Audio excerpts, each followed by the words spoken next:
السلام علیکم ورحمۃ اللہ تعالی وبرکاتہ۔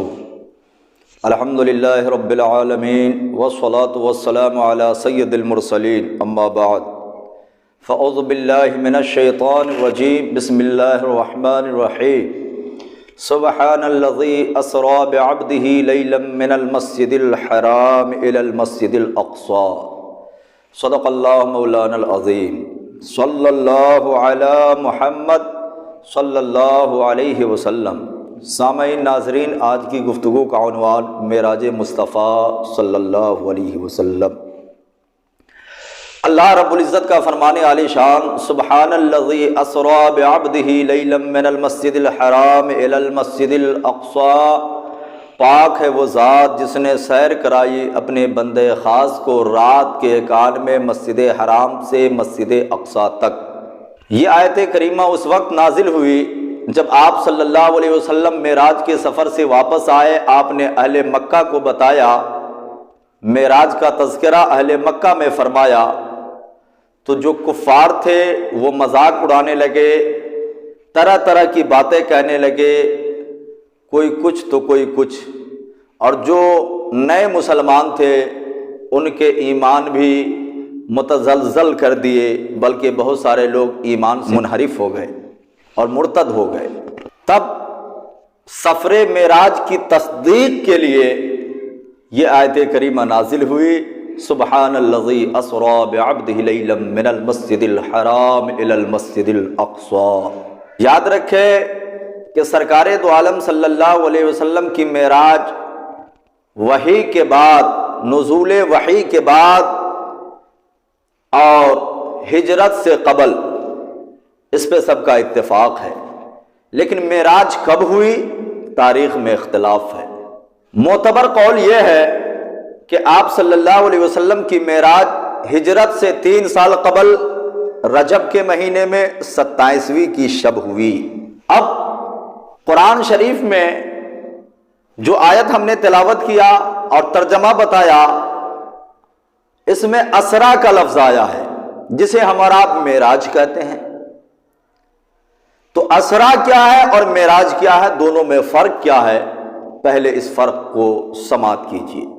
اسرا کا معنی ہے رات کے وقت بیداری کی حالت میں سفر کرنا، یہ اسرا ہے، اور معراج یہ عروج سے مشتق ہے، اور عروج کا معنی ہے بلندی کی طرف ہونا۔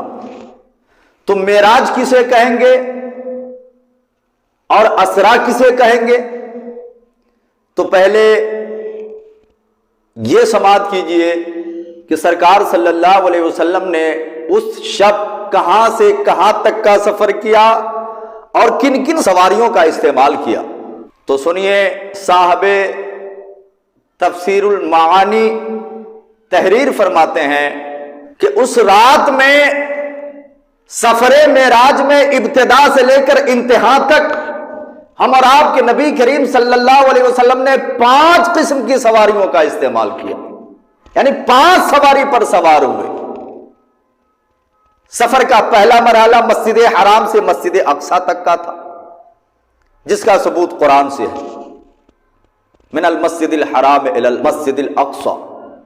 تو یہ سفر آپ نے براق پہ کیا، براق پہ سوار ہو کر مسجد حرام سے مسجد اقصی تک گئے۔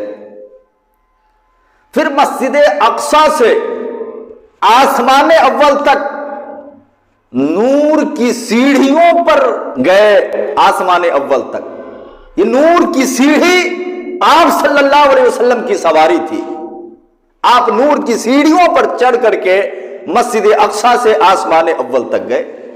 پھر آسمان اول سے 7ویں آسمان تک کا سفر آپ صلی اللہ علیہ وسلم نے فرشتوں کے بازوؤں پہ کیا۔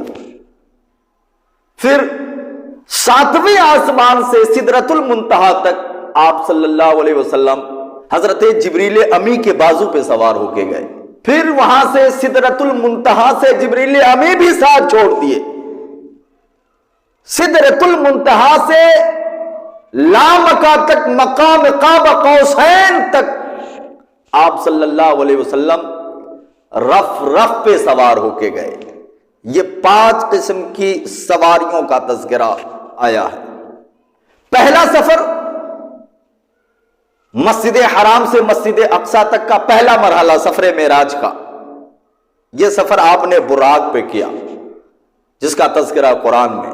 تو اس مرحلہ کو یعنی مسجد حرام سے مسجد اقصی تک کے سفر کو اسرا کہیں گے، اور مسجد اقصی سے آپ نے بلندی کی طرف سفر کیا، تو مسجد اقصی سے مقام قاب قوسین او ادنا تک کے سفر کو معراج کہتے ہیں۔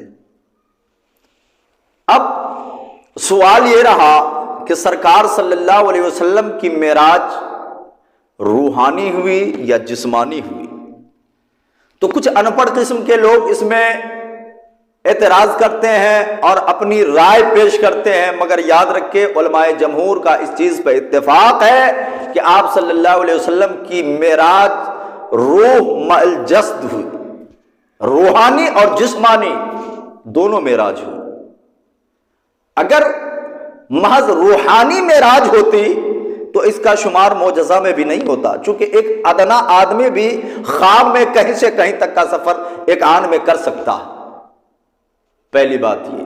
دوسری بات یہ ہے کہ آپ صلی اللہ علیہ وسلم نے سفر کے بعد اہل مکہ میں اعلان بھی جسمانی اور روحانی معراج کا کیا تھا، اس لیے کہ اگر محض روحانی معراج کا تذکرہ کیے ہوتے تو لوگوں میں کھلبلی نہ مچتی اور لوگ انکار نہ کرتے، سب مان جاتے، کیونکہ خواب میں تو آدمی کہیں سے کہیں تک کا سفر ایک آن میں کر سکتا ہے۔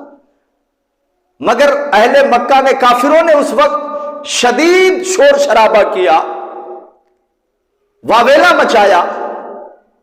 اس سے یہ ثابت ہے کہ آپ صلی اللہ علیہ وسلم نے سفر معراج کے بعد جو واقعہ بیان کیا اہل مکہ میں، وہ جسمانی اور روحانی معراج کا واقعہ بیان کیا، روحانی اور جسمانی دونوں معراج کا تذکرہ فرمایا۔ اور اس کے علاوہ بہت سارے عقلی نقلی دلائل موجود ہیں جس سے یہ ثابت ہے کہ آپ صلی اللہ علیہ وسلم کی معراج روحانی جسمانی ہوئی۔ اب اس رات میں سرکار صلی اللہ علیہ وسلم نے رب کو دیکھا یا نہیں دیکھا، رب کا دیدار ہوا یا نہیں ہوا؟ تو سنیے، اس میں علماء جمہور کا قول یہ ہے کہ ہم اور آپ کے نبی کریم صلی اللہ علیہ وسلم نے سفر معراج میں بیداری کی حالت میں اپنی آنکھوں سے رب کو دیکھا۔ تھوڑا سا اختلاف ہے اس میں۔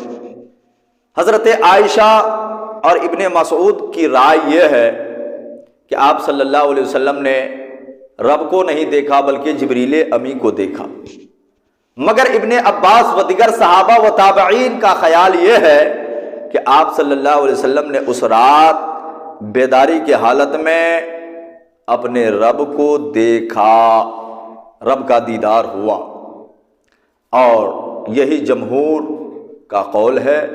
اسی قول کو علماء جمہور نے راجح قرار دیا ہے۔ علامہ بدر الدین عینی رحمت اللہ تعالی علیہ قوی اسناد کے ساتھ علامہ طبری علیہ الرحمہ کے حوالہ سے نقل کرتے ہیں، ان ابن عباس قال رآ محمد صلی اللہ علیہ وسلم بعینہ ربہ مرتین۔ حضرت ابن عباس فرماتے ہیں کہ رسول اللہ صلی اللہ علیہ وسلم نے 2 مرتبہ اپنی آنکھوں سے رب کو دیکھا، یعنی مرتن فی النوم و مرتن فی الیقظہ، ایک مرتبہ خواب میں دیکھا اور ایک مرتبہ بیداری کی حالت میں آنکھوں سے دیکھا۔ یہ حضرت ابن عباس کا قول ہے، اور بہت سارے دلائل ہیں جس کو بیان کرنا اس وقت مشکل ہے۔ اللہ تعالیٰ کی بارگاہ میں دعا کرتا ہوں کہ سارے مسلمانوں کو عقل سلیم عطا فرمائے، برے خیالات اور برے عقائد سے بچنے کی توفیق رفیق عطا فرمائے، تا دم حیات مسلک اعلیٰ حضرت پر قائم و دائم رہنے کی توفیق عطا فرمائے۔ وما توفیقی الا باللہ۔ السلام علیکم ورحمۃ اللہ تعالی وبرکاتہ۔